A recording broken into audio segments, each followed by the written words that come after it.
Puji Bapak Yahweh, selamat datang. Yang pertama hadir di tempat ini, saya percaya Anda pasti akan selalu betah di sini. Amin. Tapi saya percaya kalau Roh Kudus atau Roh Kudus bekerja, itu pasti ada sesuatu yang terjadi. Yang sakit dijamah disembuhkan dalam nama Yesus Mesih. Masih urutannya daripada daftar Elohim yang saya sampaikan minggu lalu. Hari ini ada kepanjangannya antara gandum dan lalang. Ini adalah rahasia daripada kerajaan sorga atau Syamai. Puji Bapak Yahweh. Di dalam Injil Matai atau Matius 13 ayat 24 30 juga 36 ayat 43 kita pakai Alkitabnya ILT 3 ya. Dan ILT 3 itu saya pernah ke Kalam Hidup nggak ada, nggak dijual. Malah orangnya waktu saya bilang ada nggak Alkitab ILT 3, kelihatannya rada-rada bukan bingung Bu, kayak sinis gitu. ILT 3, oh nggak ada ya ILT 3. Jadi kalau ada yang mau beli ILT 3, udah daftar aja deh, pasti ada ya. Oke, siap. Gandum dan lalang adalah rahasia kerajaan surga. Haleluya. Silakan saya. Haleluya. Puji Bapak Yahweh. Latar belakang dari perumpamaan ini kayaknya belum itu. Ini di sini. Benar ini. Oke. Ke bawah ini. Di sini. Terus. Latar belakang perumpamaan. Yang pertama, Yesua berbicara dalam perumpamaan untuk mengungkap rahasia kerajaan surga.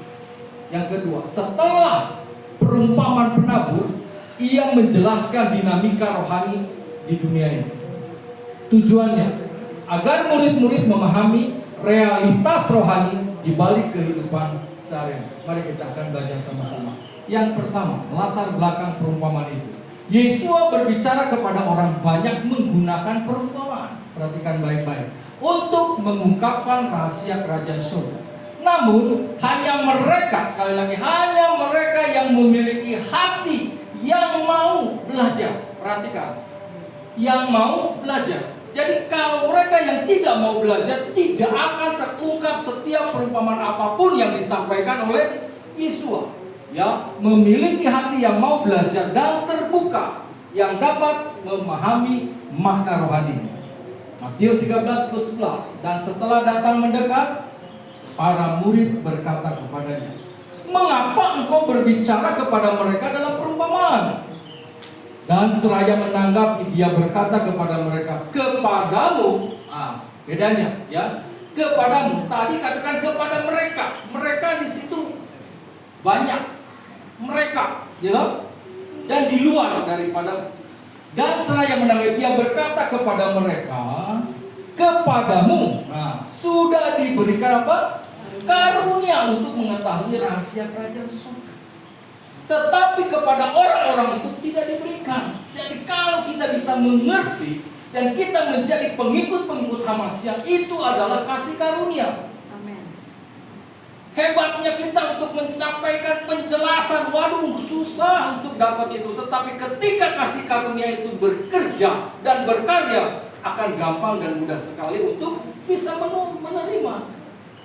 Wah, saya habis dimaki-maki, saya habis disangkanya saya ini Yahudi apa Pak? Waduh, hati-hati, saya diserang begini, hati-hati dengan propaganda Zionis Pak. Kita ini bukan orang Yahudi Pak. Ya, hati-hati Pak, diplesetkan kita itu menjadi Zionis Pak sebetulnya Pak. Dia bilang diungkapkan Uni Soviet, apalagi beberapa negara bahkan Cina pun sudah mengakui bahwa Palestina adalah bukan Israel punya atau Yahudi punya. Saya bilang, saya tidak mau lebih dalam untuk menjelaskan hal demikian. Ya, ini yang WA saya tuh bukan orang dari sini. Teman saya yang tinggal di Perth di Australia. Ternyata kalau Australia itu beda. Dan saya bingung juga. Pas kejadian hal itu dia sampaikan itu, terjadilah penembakan yang terjadi pada perayaan Yahudi, yaitu di pantai wah, sudah pantai itulah Pak. Ya. Pokoknya kalau pantai itu pasti ya itulah ya. pas terjadinya Bondi Beach. ya, udah saya nggak pernah kesana udah. Pokoknya pada acara Hanukkah. Oke. Dan setelah datang mendekat, para murid itu berkata, mengapa engkau berbicara kepada mereka dalam perumahan? Dan seraya menanggapi, dia berkata kepada mereka, kepadamu sudah diberikan karunia untuk mengetahui rahasia kerajaan surga, tetapi kepada orang-orang itu tidak diberikan. Terus, perumpamaan ini merupakan kelanjutan dari perumpamaan penabur. Kemarin saya sudah menyampaikan soal menabur. Jika penabur menekankan tanggapan hati manusia terhadap firman, maka perumpamaan lalang di antara gandum menekankan pembedaan antara yang sejati dan yang palsu di dalam kerajaan Allah. Ini perhatikan baik-baik. Ini masalahnya sekarang bukan lagi masalah soal penaburan, tetapi akhirnya dari hasil penaburan itu nanti hasilnya apa? Apakah lalang apa gandum? Karena dikatakan antara lalang dan gandum itu bertumbuh bersama-sama. Nanti yang akan bisa menghasilkan adalah dari buahnya itu. Nah, kita sekarang kumpul. Saya nggak bisa katakan Anda itu gandum, Anda itu lalang. Dan pasti orang yang lalang waktu saya katakan gandum pasti senang. Tetapi orang yang tadinya lalang atau gandum dibilang lalang pasti protes sama saya. Tapi yang tahu adalah Yahweh sendiri dan diri kita sendiri. Apakah kita lalang apa gandum? Halo? Kita lihat siapa yang menabur benih lalang itu, siapa yang menabur benih gandum itu. Yuk kita selesaikan masalah ini secara jantan. Terus saya, aduh, paling ini luar biasa, paling biar gini-gini juga dipakai oleh Bapak Yahweh. Kemarin ada 2 orang Pak yang datang. Saya bilang, oh dari mana ini? Pak Lim yang suruh ibadah di sini. Sekarang ada 2 orang lagi, beda orangnya. Ya, mudah-mudahan ibu adalah gandum bagian daripada. Amin. Amin. Kalau lalang sekilas Bu, tapi kalau gandum pasti menikmati. Amin. Haleluya. Arti rohaninya, kemudian setelah membiarkan kerumunan orang itu pergi. Kerumunan orang itu suruh pergi aja. Yesua katakan apa? Mana? Yesua apa tuh? Masuk ke dalam sebuah rumah. Lebih dalam lagi. Nah itu masuk, itu artinya masuk dalam. Perhatikan baik-baik ayat ini. Kemudian setelah membiarkan orang yang banyak itu disuruh pergi, Yesua sendiri masuk ke dalam mana? Sebuah rumah, Pak. Masuk ke dalam kehila, masuk ke sebuah gereja lah anggap itu, ya. Dan murid-murid mendekat kepadanya sambil berkata, jelaskanlah kepada kami perumpamaan tentang lalang yang di ladang itu. Dia minta penjelasan daripada Yesua, kenapa engkau berbicara kepada orang lain masalah ini, masa dengan cara perumpamaan. Tetapi setelah masuk, saya berharap Anda juga lebih dalam lagi masuk untuk menerima pengajaran yang lebih dalam. Supaya Anda bisa lebih mengerti arti ini, saudara. Ya, jelaskan kepada kami. Dan seraya menanggapi, dia berkata kepada mereka, dia yang menaburkan benih yang baik siapa? Anak manusia adalah Yesus sendiri. Perhatikan baik-baik. Ya, dan ladang itu adalah dunia ini. Dan benih yang baik itu adalah anak-anak kerajaan. Tetapi lalang itu adalah anak-anak si jahat. Dan musuh yang menaburkannya adalah setan, si iblis. Dan masa penuaian ialah kesudahan zaman. Dan para penuai itu adalah para malaikat. Perhatikan baik-baik. Oleh karena itu sebagaimana lalang itu dikumpulkan dan dibakar dengan api, demikianlah akan terjadi pada kesudahan zaman ini. Perhatikan. Ada banyak nanti pada akhir zaman orang-orang yang notabene yang mengatakan Kristen, dia akan berguguran dengan sendirinya. Karena apa? Salah di dalam menerapkan apakah dia sudah menerima kebenaran firman itu dengan baik atau benar atau hanya sekilas saja. Waktu saya mau berangkat ke sini agak telat, ya. Saya beres-beres memang agak telat. Aduh, saya bilang, nanti saya minta buat anak-anak muda, kan Yosua udah nggak kerja nih. Saya minta Yosua sama Naftali nanti bantu Om ya, untuk menata juga alat-alat musik. Karena memang udah waktunya juga. Saya udah capek, jujur aja. Karena hari ini saya mesti keliling untuk meninjau 3 lokasi tempat saya kerja. Walaupun mungkin kalau hari-hari biasa itu ada 4 tempat yang saya sedang kerjakan, itu 2 jam aja sudah berapa? 8 jam. Sama dengan orang bekerja satu hari. Hari Sabtu saya harus keliling 3 tempat. Dan itu juga. Nah, sampai detik ini saya mau khotbah aja ada orang masuk, tapi saya nggak angkat. Saya percaya Bapak Yahweh akan memperhatikan saya lebih dari segalanya. Saya yakin dan percaya. Kasih karunia Yahweh untuk mengelola segala sesuatu yang diberikan Yahweh pasti tepat sasaran dan tepat pada waktu. Itu harus diperhatikan baik-baik. Ya, Anak manusia akan mengutus para malaikatnya dan mereka akan mengumpulkan keluar dari kerajaannya semua sandungan dan mereka yang melakukan kejahatan. Hati-hati, nanti ada waktunya. Mungkin sekarang mereka yang mungkin ya melakukan sesuatu yang tidak mengenakan, bahkan orang-orang yang jauh dari kita yang tidak mengenal Bapa Yahweh, kehidupannya mungkin lebih beruntung daripada kita. Sekali waktu kelak mereka akan menerima sandungan dan mereka yang melakukan kejahatan akan keluar dari kerajaan itu karena dilemparkan. Dosen. Haleluya. Dan mereka akan melemparkannya ke dalam tungku api. Di sana akan ada tangis dan kertak gigi. Kemudian orang-orang benar akan bersinar seperti matahari dalam kerajaan Bapa mereka. Siapa yang mempunyai telinga untuk mendengar, biarlah dia mendengar. Haleluya. Puji Bapa Yahweh. Sebelum berangkat, tadi saya mandi, keluar dari kamar mandi, istri saya tuh suka nonton apalah. Segala sesuatu kayaknya ditonton yang berhubungan dengan Edis, apa lagi? Yang cewek-cewek tuh, yang ibadahnya di tempat Pak Dedi Jacob itu. Siapa? Mikana. Kan Mikana keren juga. Udah deh. Wah, tapi udahlah, jangan dibahas itu. Ternyata wah. Tanggal 25 itu hari apa? Udah pernah dengar? Hari mualaf. Oh, asik kan? Anda bisa bayangin kalau orang mereka aja bisa mengatakan bahwa hari Natal itu hari mualaf. Loh, kalau kita masih merayakan hari Natal kan kebenaran Yahweh itu pasti akan diungkapkan. Gak usah kita yang keluar jual susah-susah, mereka juga nanti akan mengungkapkan. Dikatakan Natal itu adalah apa? Perayaan pagan, dibilang kan? Dan itu bukan ada, nggak ada itu perayaan, malah dikatakan diklaim menjadi hari mualaf dunia, sedunia. Waduh. Ya, bukan saya yang bilang loh, paling sana yang bilang.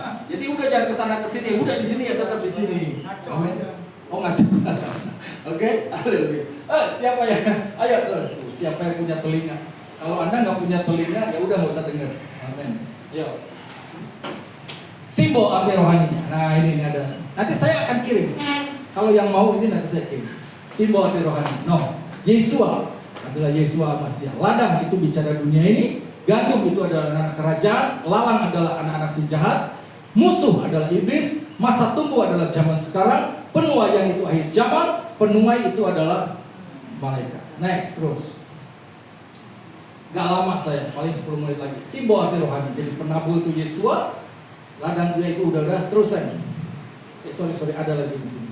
Lalang dunia tempat benih firman dan kejahatan tumbuh bersama. Benar kan? Ya. Antara kebaikan dan kejahatan kan selalu bertumbuh bersama. Ya. Kalau makanya ada simbol di Bali itu kayak kain itu.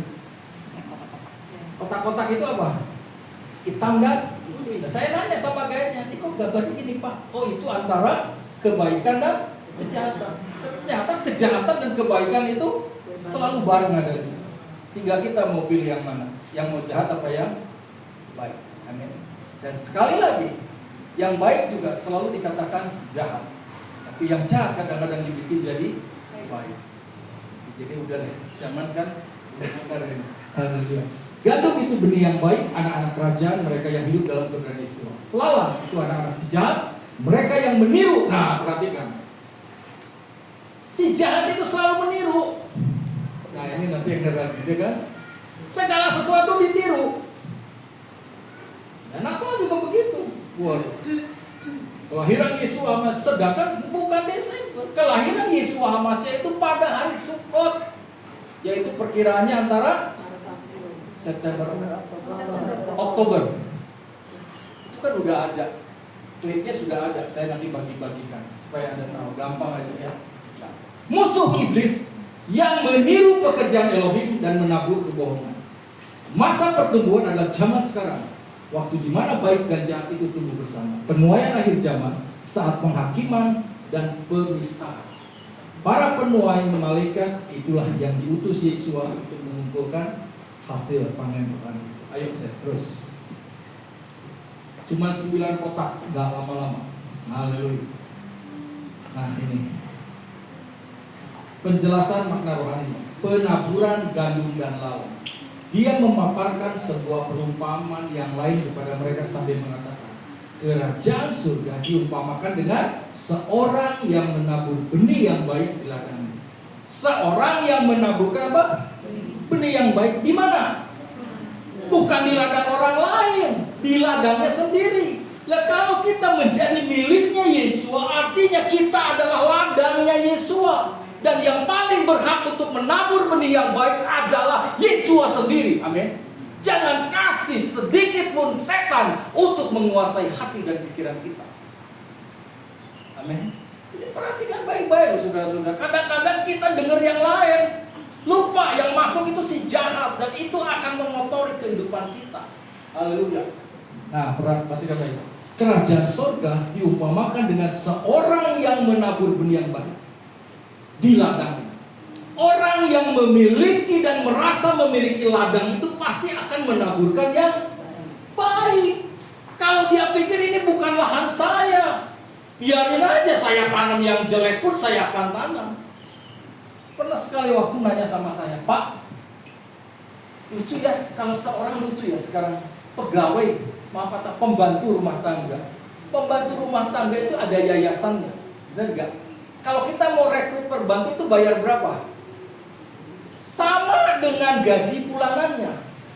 Kalau gaji bulanannya 2,5 juta, waktu nebus dari yayasan itu dia bayar berapa? 2,5 juta. Dan kriterianya perjanjiannya, selama 3 bulan, kalau dia nggak betah itu bisa diganti. Itu alasannya. Tapi rata-rata tuh 3 bulan tuh betah. Ke-4 bulan mulai ngaco kerjanya. Wah, Bu, saya udah nggak betah. Saya mau keluar aja. Diganti nggak sama yayasan? Enggak. Itu udah cara daripada itu. Dan saya katakan dulu saya punya pembantu. Itu luar biasa. Sampai meninggal aja di rumah saya. Pembantu saya bisa sampai umur 80 tahun. Dari gadis itu jadi pembantu di rumah saya. Sampai meninggal umur 80 tahun itu ada. Ada nggak yang begitu? Pernah ngedenger kan? Pernah dengar. Wah, tolong Pak. Begitu setia. Itu sampai namanya, sampai namanya aja pakai nama saya. Nama kecil saya tuh Ming, ya. Dia sampai disebutnya Bibi Miming. Sampai kerja sampai gini. Sampai gini terakhir dia masih kerja. Waktu saya kerja di Jakarta, 2 minggu sekali saya pulang ke rumah. Dia udah lebih dari mama saya. Seluruh gaji yang dia dapat dikasihin ke saya. Katanya takut kamu di Jakarta nggak makan. Hebat nggak? Cari pembantu yang model gini zaman sekarang nggak ada. Karena apa? Karena dia tahu saya kerja di sebuah ladang dan saya harus menaburkan benih yang baik. Anda berkehilat di sini. Coba mempunyai satu kesadaran supaya Anda juga tahu. Ini bukan milik saya, ini miliknya Bapak Yahweh kehilat ini. Punya rasa tanggung jawab, memiliki. Udahlah, ada yang ngurus ini. Saya kagum dengan orang-orang yang saat ini sangat sungguh peduli akan kehilat Betsimka ini. Saya gak bisa apa-apa Pak, Bu, kalau Anda gak dukung saya. Jujur, yang saya minta doa dan support Anda. Soal masalah lain gak usah pusing. Saya katakan, soal makan minum masa bodoh pasti Bapak Yahweh akan siapkan buat kita. Dan saya menarik jiwa bukan karena makan dan minum, tetapi harus dengan kebenaran dapat Elohim, supaya Anda semakin dewasa dalam pengiringan kepada Bapak Yahweh. Saya bersyukur. Tadi kita jam 1 sudah mulai, artinya apa? Saya masih pakai celana pendek di sini. Mudah-mudahan ibu-ibu yang tadi ketemu sama saya pakai celana tidak menertawakan saya. Atau minimal tidak difoto kan? Oh nggak sempat kok, tadinya mau niatan difoto kalau nggak sempat. Saya katakan pertama datang saya masih cari paku mana Pak. Ibu Eli sama Ibu Hermin. Nah, saya kaget. Bu kalau ngomong tuh jangan shalom gitu, jangan dia itu ngeri. Saya kalau sendiri di sini tuh pergumulan juga. Ada bayarnya. Biar pendeta juga kan ada takutnya sih. Hah? Ya kalau dilihatin langsung saya nggak takut. Ini yang nggak kelihatan yang repot, bener nggak? Karena musuh yang paling repot kan yang nggak kelihatan. Kok kelihatan ya gue berantem, lu yang kalah gue yang menang gitu kan. Tapi yang nggak kelihatan ini ngeri. Langsung, saya kaget juga. Ya udah, ternyata nggak banyak ngomong. Mereka duduk berdua. Apa itu? Nyanyi menyembah haleluya haleluya. Waduh, saya bilang orang-orang mempunyai sesuatu. Enggak saya suruh kok, tapi dia punya kepedulian dengan kekuatan kuasa dari doa itu bisa mengubahkan segala sesuatu. Disucikan, dikuduskan tempat ini dari depan, belakang, kiri, kanan, atas dan bawah. Anda juga berdoa begitu. Bapak Yahweh tolong, Engkau mengurapi rumahku mulai dari depan, belakang, kiri, kanan, dan atas, bawah, dan penuhi dengan berkat-berkat luar biasa. Pasti diberkati sana. Jangan keluar dari rumah, rumah geus goreng kieu, geus betah, yuk, kayak mah cicingnya di mah babaturan jangan. Rumahku adalah istana. Biar jelek tetap istana. Itu aja. Haleluya, Bapak Yahweh. Ada orang tuh yang suka betah di rumah saya. Ya kebangetan juga sih kalau kebetahan tuh juga. Jujur aja. Nggak mau pergi-pergi. Iya Pak. Ada roti Pak. Ada roti. Saya tuh orangnya paling gak tegaan. Siapapun yang datang sama rumah saya itu gak bisa tegaan. Saya pikir kalau udah apa yang dia utarakan dan sudah saya sampaikan, saya sudah kasih, itu selesai. Enggak. Kemarin hari Kamis waktu saya di proyek, saya lagi duduk di motor, ada orang laki-laki, badannya gede, baju hitam, celananya coklat, pakai ransel, datang sama saya. Pas datang saya kira mau ngapain ya orang? Dia begini semua. Iya kenapa Pak? Saya dari Palembang Pak. Saya minta kerjaan sama Bapak. Kerjain apa juga nggak apa-apa. Yang penting Pak, saya bisa makan. Aduh, bener gak? Tuh kan selalu kasih orang-orang yang begini sama saya sekarang. Saya bilang, dari mana Dek? Dari Palembang. Ada orang Cina suruh saya ke Bandung, katanya saya mau dijadiin sopir. Ternyata rumahnya kosong, gak ada orangnya. Terus saya udah gak bisa nongkos.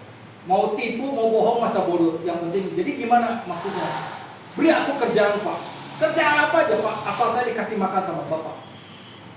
Udah gak usah kerja. Di sini ada yang kerja 15 orang. Ngerjain Anda capek. Udah sekarang kamu cari alamat kira-kira dan kamu berdoa, siapa tahu ketemu sama orang itu. Kita kasih dia uang buat makan. Saya bilang ini uang, ambil, kamu makan. Dia bilang, udah diterima duitnya. Terima kasih Pak, terima kasih. Gak mau pergi. Terus saya makan, ini soalnya ada warung. Enggak Pak. Saya akan pergi dari sini kalau saya kerja. Kalau tidak kerja saya kembaliin uang sama Bapak. Nah loh, ini orang sombong atau orang hebat? Kemungkinan dua-duanya sombong. Saya bilang, enggak, saya ikhlas kasih buat kamu. Kamu makan di sana ada warung. Kalau kamu nggak mau juga, nanti saya yang beliin. Betul Pak, Bapak nggak nyesel Pak kasih uang sama saya. Saya mau kerja Pak. Atau minimal saya pijitin Bapak deh. Ya, saya yang pijit saya istri saya. Saya nggak mau begitu tuh bohong. Udah Pak saya pijit. Saya bisa pijit enak loh Pak. Enggak, udah nggak mau pergi. Masa lo apa? Jeruk makan jeruk. Saya udah deh jalan-jalan. Bisa pergi. Banyak orang yang susah saat ini. Yang Tuhan kasih datang sama kita. Kita jangan usir mereka. Semampu, sebisa kita beri. Kalau gak usah. Ada lagi, saya bilang satu orang, yaitu yang dari sono. Pak, bantu saya. Ini langganan saya. Langganan saya suka beli ayam karena kan saya suka bikin isi roti ya Bu. Jadi beli film. Bantu saya Pak. Berapa? 300 juta. Hah? 300 juta? Saya gak punya uang.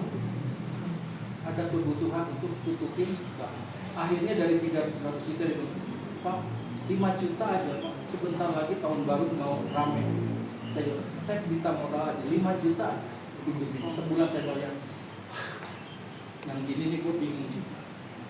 Nggak mempan suaminya, istrinya yang telepon sama saya, Ibu Haji. Sahabat, ya itulah pakai yang pakai itu. Bu, saya nggak bisa bantu saat ini. Bener Bu, lebih baik saya ngomong apa ada daripada ibu. Ya memang kemampuannya belum gitu. Karena saya pikir saya masih punya sesuatu yang harus saya kerjakan dan lakukan supaya menyampaikan kebenaran Bapak Yahweh ini. Emang maaf kata ini bukan sombong ya. Ada uang segitu ada ya. Cuma saya kan harus juga berpikir ada proyek yang lebih besar yaitu tanggal 4 ini. Buat saya itu lebih penting karena akan memuliakan nama Yahweh dan orang akan tahu bagaimana cara untuk praise and worship secara baik dan benar, dan ada banyak orang-orang yang memerlukan terapi air hidup itu. Ada seorang nanya loh sama saya, Pak, saya sudah tahu Pak terapi ini, boleh nggak saya bawa istri saya Pak? Lo boleh, bebas ini. Saya bilang boleh. Masalahnya penyakit istri saya tuh nggak sembuh-sembuh Pak. Apakah dengan mengikuti terapi air hidup ini bisa sembuh? Saya bilang bisa. Bisa nggak Bu? Saya juga ragu tadinya. Karena Musa pendeta mah udah aja ngomong bisa aja kan? Bisa. Saya ajak istri saya Pak. Dia bilang saya mau nih. Istri saya sakitnya nggak sembuh-sembuh. Dari mulai nikah sampai sekarang nggak sembuh. Saya percaya. Dari mana timbul penyakit? Dari pikiran dan hati. Cuma itu aja masalahnya. Kalau Anda punya pikiran baik, hati yang baik, yang bisa mengampuni, sembuh satu ini. Orang banyak sakit kanker, masalah persoalan apa itu karena apa? Sakit hati. Kalau udah diplongin semua sesuatu, dibereskan, minta ampun sama Bapak Yahweh, pasti ada kekuatan baru. Saya percaya lewat terapi air hidup ini ada sesuatu yang akan disampaikan di kota Bandung. Memang ada banyak juga menolak. Saya sudah pernah dengar Pak. Ya udah, saya udah undang. Anda mau datang nggak datang ya terserah. Saya bilang, saya kan cuma kasih kesempatan ini ada waktunya. Jadi ngumpulin orang itu sebetulnya nggak gampang untuk kebenaran. Coba kalau untuk tidak kebenaran gampang nggak? Oh gampang sekali. Saya umumkan aja nanti di Facebook. Datang tanggal 4 kita makan-makan di malam besok full nggak usah bayar. Itu enggak? Malah aja dibilang jalan ke Samayin, jalannya di dalam dunia ada 2 jalan, lebar dan sempit. Mana kau pilih? Kalau saya pasti saya harus menguruskan badan dulu supaya jalan ke Samayin itu kan sempit. Saya harus memperkecil diri saya supaya 14. Amin. Oke ya? Memaparkan sebuah perumpamaan yang lain kepada mereka sampai kerajaan surga diumpamakan dengan seorang yang menabur benih yang baik dengan. Namun perhatikan baik, sementara orang-orang itu tidur. Anda kemana saat ini? Apakah waktu dengar khotbah saya pada tidur? Oh enggak, haleluya. Enggak ya? Oh, karena suara saya keras. Coba kalau lembut masih tidur. Datang. Nah, ketika Anda tertidur, baru itu musuh datang dan menaburkan apa? Jadi yang siapa yang menaburkan yang lalang benih lada itu siapa? Musuh kita. Ke tengah-tengah gandum dan dia pergi. Dan ketika tunas bertumbuh dan menghasilkan bulir, lalu tampaklah juga lalang itu. Hati-hati, yang menaburkan lalang atau benih yang tidak baik siapa? Musuh kita. Musuh kita siapa? Setan. Pengajaran sesat. Perhatikan baik-baik, ya. Harus Anda tahu peka saat ini. Maka jangan cari banyak musuh. Karena semakin banyak musuh, banyak penaburan benih-benih palsu di dalam kehidupan kita. Oke, haleluya. Yesua menaburkan benih kebenaran di dunia melalui Injil.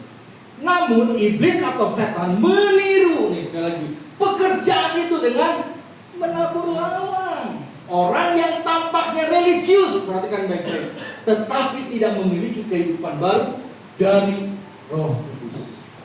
Pimpinan Roh Kudus itu penting. Terus pelajarannya, tidak semua yang tampak rohani itu berasal dari Elohim. Amin, setuju? Amin. Kita harus memiliki kepekaan rohani untuk membedakan yang sejati dan yang palsu. Yang sejati mahal enggak? Yang palsu murah enggak? Nah, ya. Yang punya tas imitasi, yang murah-murah, namanya juga tiruan. Makanya kalau orang teman saya pergi ke Thailand, Jim, liburan ke Thailand enggak mau, saya bilang. Wah, sombong ya katanya. Mentang-mentang udah penyembah Bapak Yahweh sampai ke Thailand juga nggak mau karena Thailand adalah kota 1.000 kuil. Saya enggak, saya bukan buat gitu. Yang saya takutkan ke Thailand, saya nggak bisa bedain antara wanita dan laki-laki. Benar nggak? Iya. Banyak yang palsu. Yang palsu tambah lebih cakep daripada yang asli. Oh iya, paling. Pengen banci. Paling berpantang. Saya nggak bilang begitu. Banyak yang palsu, Pak. Makanya sekarang juga banyak kan di COD barangnya yang palsu.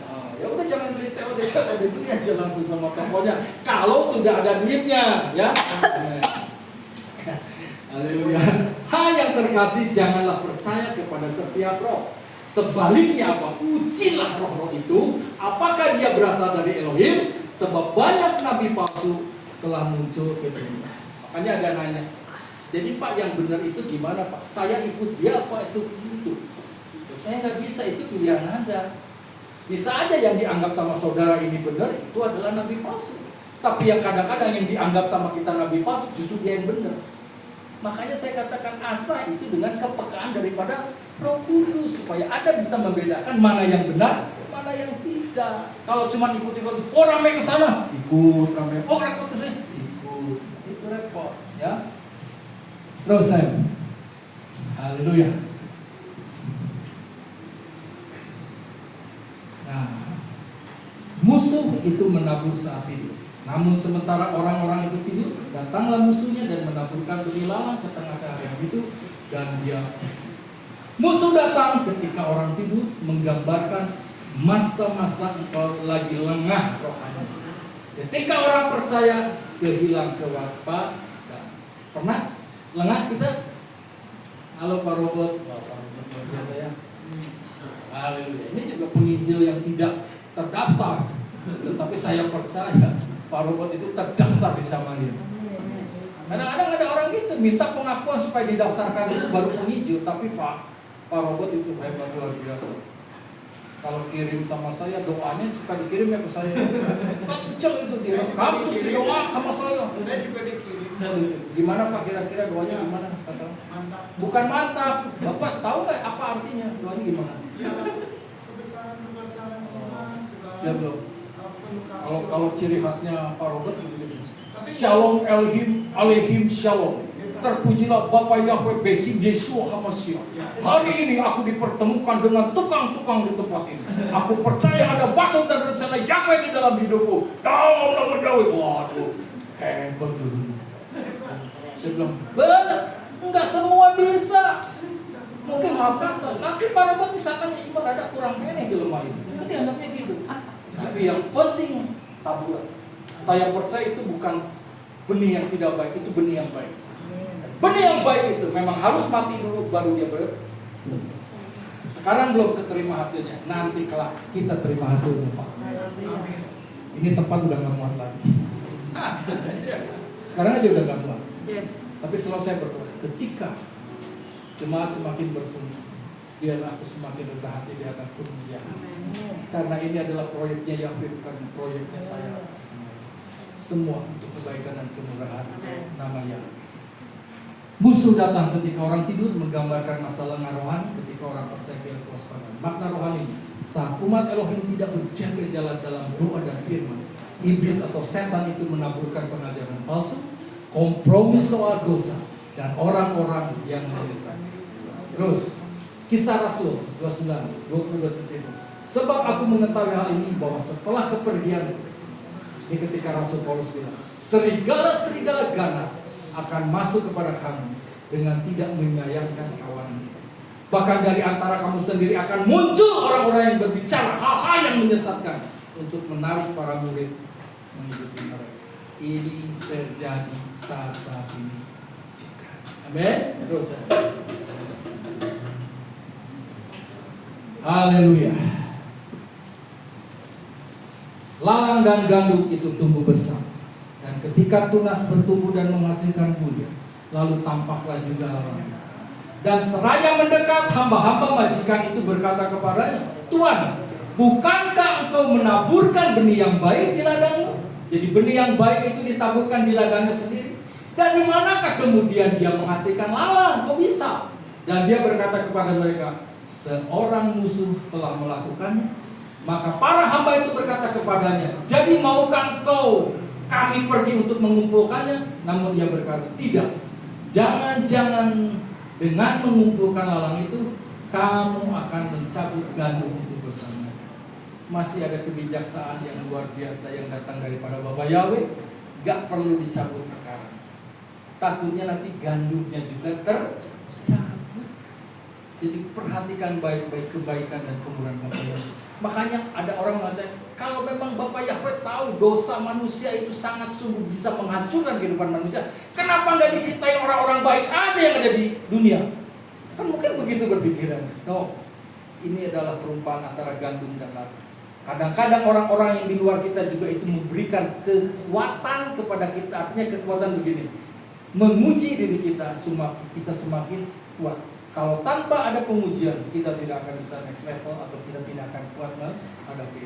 Katakan besi menajamkan dan manusia sudah kurang begitu. Ya, biarkanlah keduanya tumbuh bersama sampai masa penuaian. Dan pada saat penuaian, aku akan berkata kepada para penuai, kumpulkanlah pertama-tama lalang. Waduh. Dan ikatlah semua ke dalam berkas-berkas untuk membakarnya. Tapi kumpulkanlah gandum ke dalam lumbung. Jadi yang akan dihakimi pertama kali adalah yang berbentuk lalang yang ditaburkan oleh si Satan. Gandum dan lalang sangat mirip secara fisik. Baru ketika berbuah terlihat perbedaannya. Makna rohaninya, dalam komunitas iman mungkin ada yang tampak sama, ibadah sama, pelayanan sama, tetapi buah hidup mereka akan membuktikan asalnya. Sedikit kesaksian, ya saya udah bilang dia masih saya. Adik istri saya kemarin telepon sama saya. Wah, jadi eksklusif nih. Dia bilang, Kak Jenny, bolehkah aku mengucapkan selamat Natal sama Kak Jenny? Kamu? Kau pakai izin ya? Harusnya langsung ya. Wah, ini belum gitu juga. Saya kata, ya Tuhan, sudah mulai. Dan memang di grup kami, di grup keluarga itu, ya cuma mereka aja mengucapkan, kita enggak. Wah, ya udah cuma itu aja kesaksiannya. Dan saya gimana nih, Pak? Gimana nih Pak? Bilang aja nggak usah dengan pelayanan. Oh gitu. Dia bilang, boleh nggak? Kalau kamu masih menanyakan hal itu berarti kan kamu tahu. Saya cuma bilang begitu. Oh, ya gua sih kan menghormati ketua. Loh maksudnya ketua? Ya lu yang tua kan di keluarga kita. Enggak, gua masih muda. Dia bilang karena saya itu di keluarga kita tuh yang paling tua, yang paling senior. Jadi biasanya mereka itu selalu taruh hormat kepada kita yang lebih tua. Tapi dia juga masih sopan juga. Boleh nggak? Saya bilang. Lah kok nanya? Saya bilang. Ya udah kalau gitu nggak apa-apa. Ya udah deh. Salam saudara demi saudara ya. Ya wes, saya bilang. Pokoknya tetap kita. Kalau orang bilang memegang teguh. Ada yang bilang sama saya, termasuk pegawai saja, Pak, idioman bahasa 100 Pak, untuk mempererat silaturahmi kita Pak. Saya nggak mesti pakai 100 lah. Saya bisa aja itu gaya-gaya kayak gitu. Aduh Tuhan. Dan buahnya lah kamu akan mengenal mereka seutuhnya. Bukankah tidak pernah orang memetik buah anggur dari semak duri atau buah ara dari pohon berduri? Jadi setiap pohon yang baik menghasilkan buah yang baik. Setiap pohon yang buruk menghasilkan buah yang buruk. Pohon yang baik tidak mungkin menghasilkan buah yang buruk. Demikian pula pohon yang buruk. Terusin mana sampai di mana? Jadi setiap pohon yang baik menghasilkan buah yang baik, tetapi pohon yang buruk menghasilkan buah yang buruk. Pohon yang baik tidak mungkin menghasilkan buah yang buruk. Demikian pula pohon yang buruk tidak akan menghasilkan buah yang baik. Setiap pohon yang tidak menghasilkan buah yang baik, ia ditebang, dibuang ke dalam api. Jadi dari buahnya lah kamu akan mengenal mereka seutuhnya. Masih ada? Yesua tidak langsung memerintahkan pemisahan karena ia tahu proses waktu akan menyingkapkan kebenaran hati seseorang.